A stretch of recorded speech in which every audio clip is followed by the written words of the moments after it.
সমস্ত কমিটির ছেলেদের এখনই মৎস্য গিয়ে উপস্থিত হতে হবে। আর যে কিছু কথা আছে, সমস্ত কমিটির ছেলেদের কাছে অনুরোধ করছি, এখনই মৎস্য গিয়ে উপস্থিত হতে হবে। কিছু দরকারি কথা আছে। আস্তে আস্তে খুবই দুঃখের বিষয়, দুঃখের কথা। হ্যাঁ, এখনই কমিটির দাদা ভাইরা আপনারা এক জায়গায় হয়ে যান। যেটা আলোচনা বিষয় খুবই দুঃখের বিষয়। আমরা এইমাত্র শুনতে পেলাম পাশের বাড়িতে মারা গেছে। আপনারা একটু ধৈর্য ধরে বসবেন। বডি এখন আসেনি, বডি আনতে গেছে। আপনারা চিৎকার চেঁচামেচি হইচই করবেন না, একটু ধৈর্য ধরে বসুন। কমিটি দাদা ভাইরা ব্যবস্থা করছেন, ওরা আলোচনার মাধ্যমে যথাশীঘ্রই প্রোগ্রামটা শেষ করতে হবে। চলো, আজকে দেরি করবো না, আজকে আমরা শুরু করে দিই। আজকে যে বিষয় আপনাদের কাছে রাখবো, আজকে যে লীলা পরিবেশন হবে, লীলাটির নাম হলো চন্দ্রধ্বজ রাজার অভিশাপ মোচন।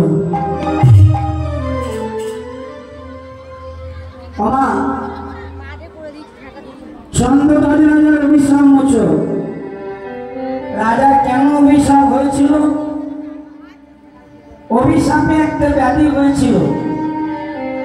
সেটা কি এমন ব্যাধি? ব্যাধিটা নাকি কোনো ডাক্তার কবিরাজ সারাতে পারে। চলো, এত কিছু এই লীলার মধ্যে আমরা জানতে পারবো। যিনি চতুরীর চিরমণি ভগবান, তিনি ওই কৃষ্ণ বিদ্যা নদীর কোলে দাঁড়িয়ে দাঁড়িয়ে চিন্তা করছিল, আমার নামে এত প্রেম, আমার নামে এত ভক্তি, তাহলে আমার নাম করে যদি নদীয়ার মানুষের চোখে জল আসতে পারে, তাহলে আমার কেন আসবে না? যিনি অনাদি আদি গোবিন্দ, যিনি সর্বকারণের কারণ, তিনি ওই ভক্তের চোখে জল থেকে থাকতে না পেরে তিনিও পরিত্বের প্রভাব থেকে কি করলেন? নিজের গুণগানটা নিজে গাইছে, আর নয়নের মধ্যে দুটি হাত দিয়ে দেখছে, নয়নের মধ্যে জল এলো কি। তাই কি করেছে? ওই পরের দিন প্রভাতে সুরধনীর কুল আলো করে আজকে গাইতে গাইতে আসছেন গো। কেমন করে? সেই সুরধনীর তীর দিয়ে ভজ গৌরাঙ্গ ভজ গৌরাঙ্গ ভজ গৌরাঙ্গ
নিজে গাইতে গাইতে আসছে।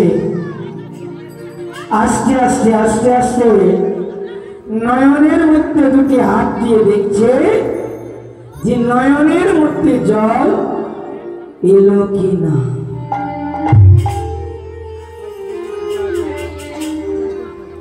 কিন্তু না বাবা, কিছুতেই মা নয়নে জল এলো না। নয়নে যখন জল এলো না, ওই চতুরের এমনি তেমনি চোখে জল আসবে না। তাহলে চোখে জল আনতে গেলে আমাদের গুরুচরণ আশ্রয় করতে হবে। শাস্ত্রে বলেছেন না, গুরুচরণ আশ্রয় করে যদি নাকি নাম বলা যায়, তাহলে নাকি নয়নের মধ্যে জল আসিলেও আসিতে পারে। তাহলে মনে রাখবে, নয়নে জল আসে আমাদের তিনটি কারণ।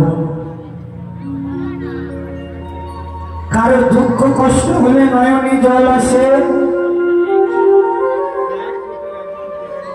কারোর জীবন থেকে কোনো জিনিস হারিয়ে গেলে নয়নে জল আসে। আবার দেখবে কারোর আনন্দেতে চোখে জল আসে। ভক্তমন্ডলী মায়েরা, ওই তিনটির সেকেন্ড নম্বর কারণটাকে ধরো। হারিয়ে যাদের জীবন থেকে গেছে গো, ওই হারিয়ে যাওয়ার জ্বালা যন্ত্রণা দুঃখ কষ্ট থেকে তারাই তো বোঝে।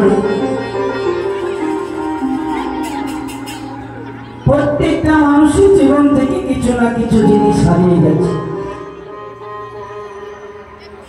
কারোর জীবন থেকে মা চলে গেছে, কারোর জীবন থেকে বাবা চলে গেছে, কারোর জীবন থেকে স্বামী চলে গেছে, কারোর জীবন থেকে পুত্র সন্তান হারিয়ে গেছে। এইভাবে একটার পর একটা মানুষের জীবন থেকে কিছু না কিছু জিনিস হারিয়ে গেছে। আর হারিয়ে যাদের জীবন থেকে গেছে গো, ওই হারিয়ে যাবার জ্বালা যন্ত্রণা দুঃখ কষ্টটাকে তারাই তো বোঝে। একটি ঘরে ছেলেটা জন্ম নিল, বড় আনন্দের সহিত বড় হলো। একদিন কেটে গেল, দুদিন কেটে গেল, কেটে গেল কয়েকটা মাস, কেটে গেল কয়েকটা বৎসর। এইভাবে দিন যখন অতিবাহিত হয়ে গেল, মাগো কি হলো? হঠাৎ সুখে শান্তিতে সংসার খানা চলছিল, হঠাৎ বাবাটা মারা গেল। বাবাটা যখন মারা গেল, সবাই মিলে একটা শোকের ছায়া নামিয়ে আনলেন। আমার ছেলেটাও ঠিক একা একা বসে বসে বাবার নয়নের চোখের দিকে দাঁড়িয়ে দাঁড়িয়ে কাঁদছে, আর চোখের জলে বুকের পাতাখানি ভাসাচ্ছে। কেমন করে গো? ছেলেটি যেন কত কথা কত কিছু মনে করছে, আর মনে মনে চোখের জলে মাটিখানি ভিজে যাচ্ছে। তাই তো ভাবক বললে, কি বললে?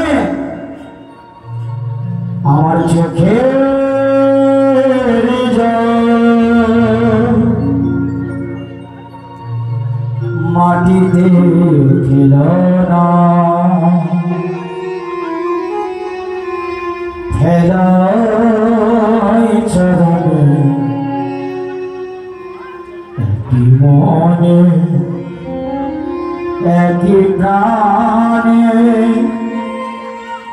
দেখো যদি তারে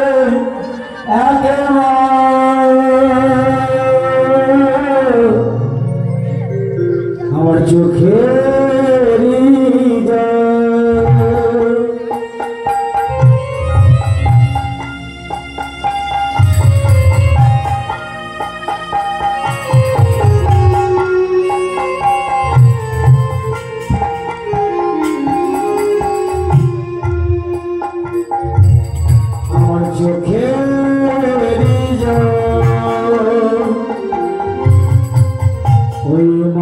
বাড়িতে ফিরল না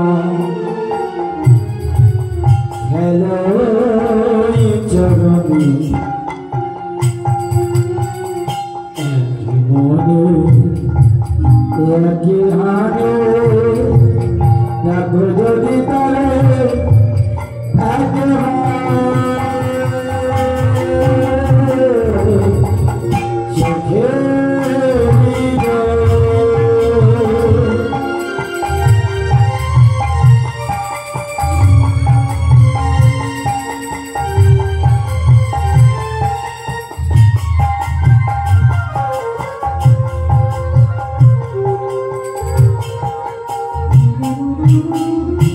আমি ভক্ত তোমার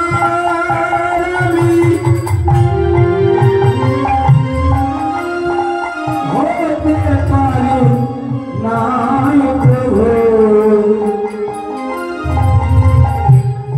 চরণে দিয়ে মরে থাক প্রভু চরণে দিয়ে মরে থাক আমি ভক্ত তোমার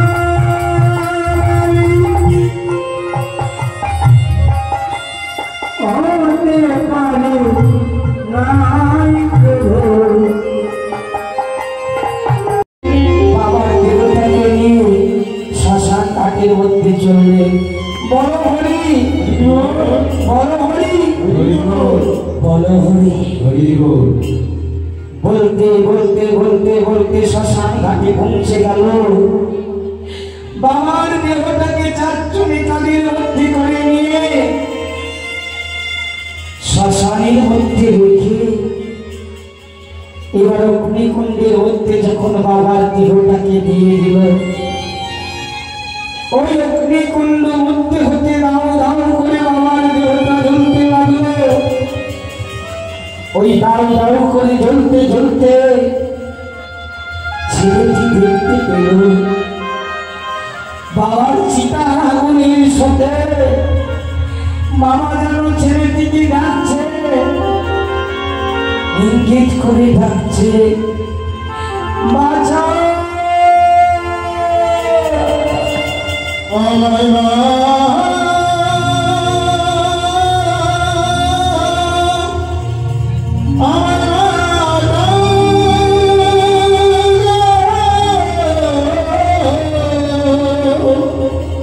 বাছা ওরে বাছা তুই রইলি কোথায় আমায় ফেলে তুই গেলি কোথায় আমায় এমন করেছি তার আগুনের মধ্যে পড়িয়ে ছাই করে দিলি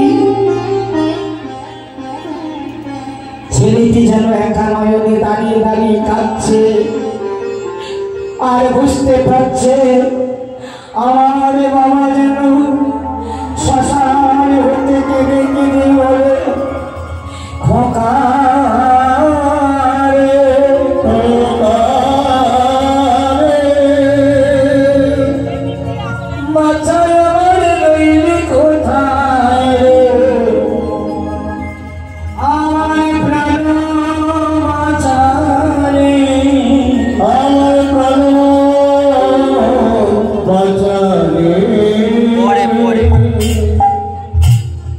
চোখের জলে বুকের পাতাখানি ভাসিয়ে পাড়া প্রতিবেশী সঙ্গে নিয়ে সবাই ছেলেটাকে নিয়ে গৃহের মধ্যে ফিরে এলো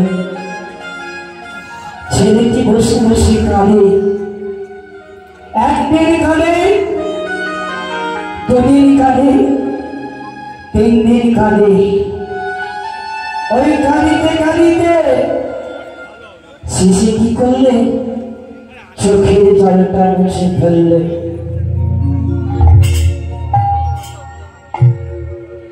চোখের জলটা মুছে নিয়ে চিন্তা করলেন মামা আমি আর কাঁদবো না পিতা মাতা তো কারো চিরকাল বেঁচে থাকে না তেমনি ভাবে আমার বাবাও চলে গেছে তাহলে আজ থেকে আমি কাঁদবো না বাবা চলে গেছে যা, আজ থেকে সেই বাবার পরের জায়গা কর্মটা আমি নেব।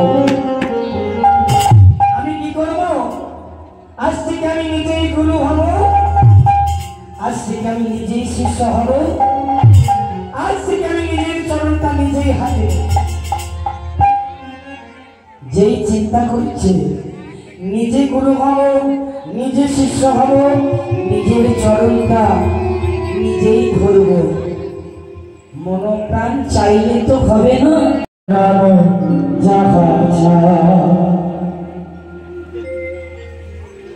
তুমি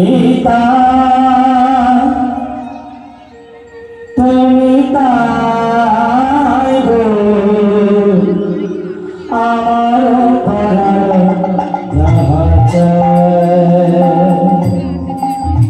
দেখো, প্রাণ পানির মধ্যে চাইলে হবে না। তাই ছেলেটি চিন্তা করছে আমি নিজেই গুরু হব, আমি নিজেই শিষ্য হব, আমি নিজের চরণটা নিজে ধরব।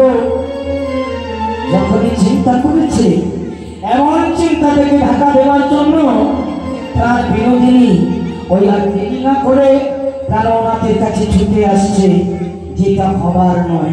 তাই তার বিনোদিনী তার ওনাকে বোঝাতে আসছে, হেন কাল বিনোদিনী সেখানে আসছে।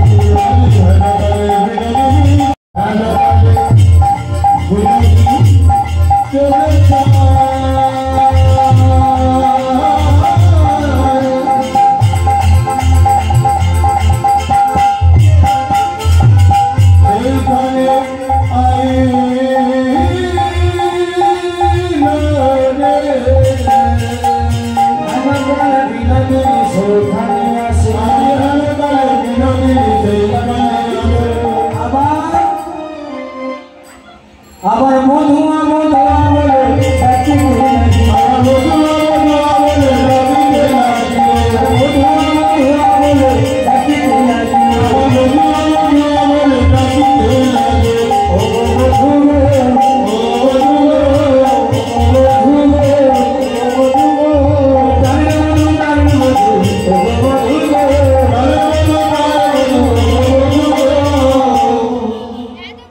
প্রাণনাথ আসছে, প্রাণ বিনোদিনীও আসছে, কিন্তু প্রাণ বিনোদিনীকে না দেখতে পেয়ে প্রাণনাথ আবেগ নিয়ে ডাকতে ডাকতে আসছে, বধূ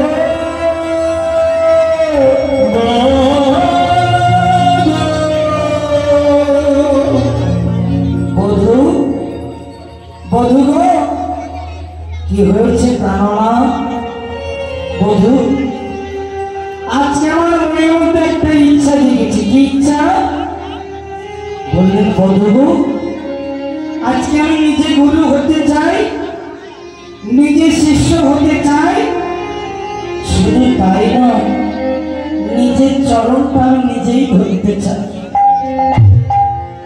যেই বলেছে না শোনো প্রাণনাথ, এটা কখনো সম্ভব নয়। নিজে কখনো গুরু হয়ে যায়, নিজে কখনো শিষ্য হওয়া যায় না, নিজের চরণটা নিজে কখনো ধরা যায়। প্রাণনাথ বললেন, যায় গো বধূ যায়। কেমন করে জানো বধূ? তুমি যদি একবার আমায় কৃপা করতে পারো, তোমার কৃপা পরশে আমি গুরু হতে পারি। কৃপা বললেই কি কৃপা পাওয়া যায়? কৃপা পাওয়াটা একটু সহজ ব্যাপার নয়। প্রথমে জানতে হবে যে কৃপাটা কানে কর। কিছু করে পাওয়ার নাম হচ্ছে কৃপা। তাহলে আমরা তার জন্য কিছু করবো না, শুধু যদি বসে বসে বলি কৃপা করো কৃপা করো, কৃপা কি হবে? হবে। আমার কৃপা পেতে গেলে একটু দান সামগ্রী করতে হবে, দান করতে হবে। দান না দিলে দান পাওয়া যায় না।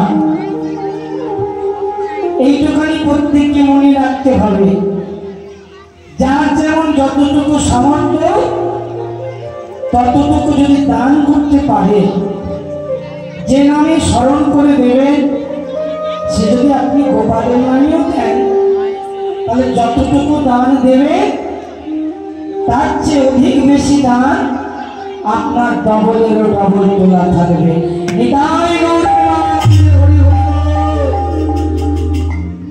তাই মা দান দেওয়ার চেষ্টা করবে, কোনোদিন দান থেকে বঞ্চিত হবে।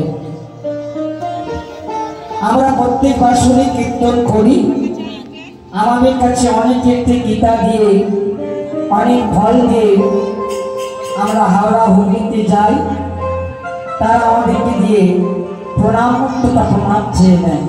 তামা গীতা দিয়ে দান করলে এই দান আপনার চিরস্থায়ী তোলা থাকবে, এই দান কিন্তু কোনোদিন বিফলে যাবে।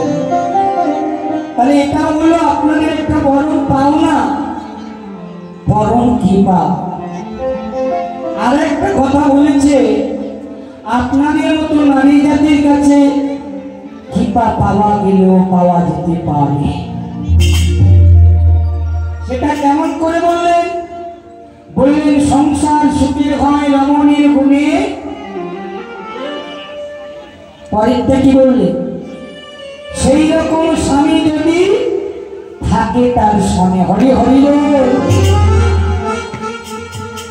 যে পথে দেখবেন স্বামী স্ত্রীর একমতের মিল আছে, সে বাড়িতে দেখবেন কোনোদিন কোনো বাধা বিঘ্ন আসবে না। সেই বাড়িটা খুব সুন্দর মাধুর্যভাবে হয়ে থাকবে। আর যে বাড়িতে দেখবেন স্বামী স্ত্রী বনিপনা আছে, যদি স্বামীকে স্ত্রী বলে চলো না একবার হরিনাম তলায় ঘুরে আসি, স্বামী ঘুরে বেঁকে বসলো, বলে তুমি যেতে হয় যাও, আমার হাতে সময়। হ্যাঁ, এই যে লাইনটা বেলাইন হয়ে গেল, এখানেই গন্ডগোল। আমি মা ওই জন্য লাইন ছাড়িনি মা, আমার লাইনটাকে ঠিক রেখে দিই। হরিবল হরিবল। আমি যেখানেই যাই একদম লাইন মাফিক নিয়ে যাই, একদম এদার ওদার হতে পারে। হরিবল হরিবল হরিবল। তাহলে আমাদের প্রত্যেককে জানতে হবে যে প্রথমে আমাদের স্বামী কথা। ওই যে বলছে স্বামী যাবে গঙ্গা স্থানে, মা যাবে ফুল বাগানে। স্বামী যখন পূজায় বসবে, মা তখন চন্দন বাড়বে। স্বামী যখন পূজা করবে, নাড়া ঘন্টা নাড়বে, মা তখন সন্ধ্যাবেলায় কালার টিভি রিমোটটাকে নিয়ে টিভি সিরিয়াল। তাহলে এরকম করলে কি স্বামীর ভালোবাসা পাবে? কারণ মেয়েরা ভুলে গেছে যে আমাদের সত্যিকারের স্বামী কথা। ওমা, তোমাদের স্বামী কথা কি গো? একটা করে, একটা করেই স্বামী। আর যে স্বামীগুলো আছে শুধু স্বামী নয়, কি আসামিও বটে। হ্যাঁ, আপনারা কি করে বললেন? একবারও আপনাদের সাহস হলো না যে একবার হাতখানা ঠেকিয়ে দেখি? শোনো, বেশি কথা হয়তো বলার সময় থাকবে না, তবু যতটুকু পারবো বুঝিয়ে দিয়ে যাব। স্বামী মেয়েদের হলো 5টা। আমার মনে করুনি যে 5টা বললুম কি সর্বনাশ, এখন কোথায় কোথায় রেখেছি মনে হয় দরজাটা এনে খুলবে। আমি মোবাইলের স্বামীর কথা বলছি না, আমি কোন স্বামীর কথা বলছি? সত্যিকারের অরিজিনাল স্বামী 5টা। 5টার পয়লা নম্বর স্বামী হলো শীতের সিঁদুরটা, 1 নম্বর স্বামী।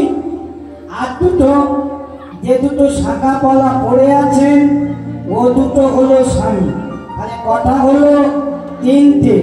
আর যেটা খাওয়ায় পড়ায় মাঝে মাঝে ধুনুনি দেয়, কটা হলো? 4টে। আর সর্বশ্রেষ্ঠ স্বামী কোন স্বামী? ওই জগৎ স্বামী।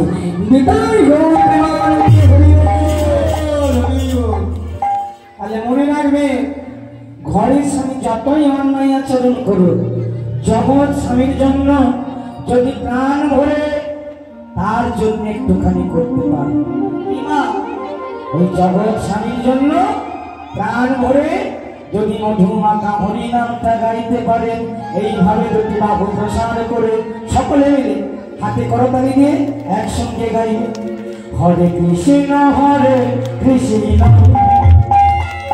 কৃষ্ণ কৃষ্ণ হরে হরে হরে রাম হরে রাম রাম রাম হরে হরে। সবাই হাতে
বিপদে আপদে চলার পথে রণস্থলের মৃত্যুতেও কোনো ভয় থাকে। আর এইটা যদি একটুখানি এদারোদার হয়েছে তাহলে সঙ্গে সঙ্গে সব শেষ।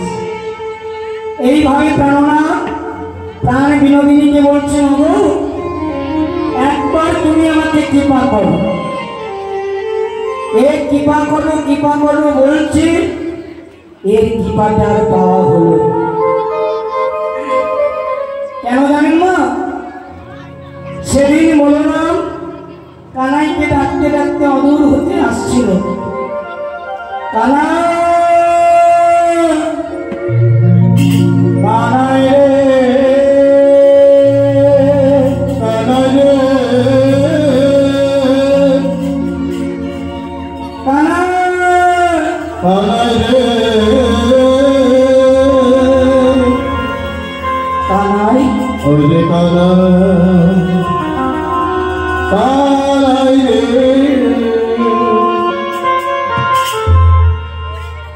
ওই কানাই কানাই বলে যখন ডাকতে ডাকতে এসেছিল, এমন সময় কানাই আর দেরি করে কি করেছিল, ওই তাড়াতাড়ি করে বলরামের কাঁধে হাত দিয়ে গিয়ে বললেন, দাদা দাদা তুমি আমায় ডাকছো?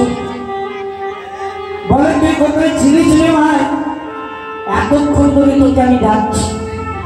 বলে, ওটাই তো বড় ব্যাপার। জানো, জগতের সবাইকে আমি দেখতে পাই, আমাকে কেউ দেখতে পায়।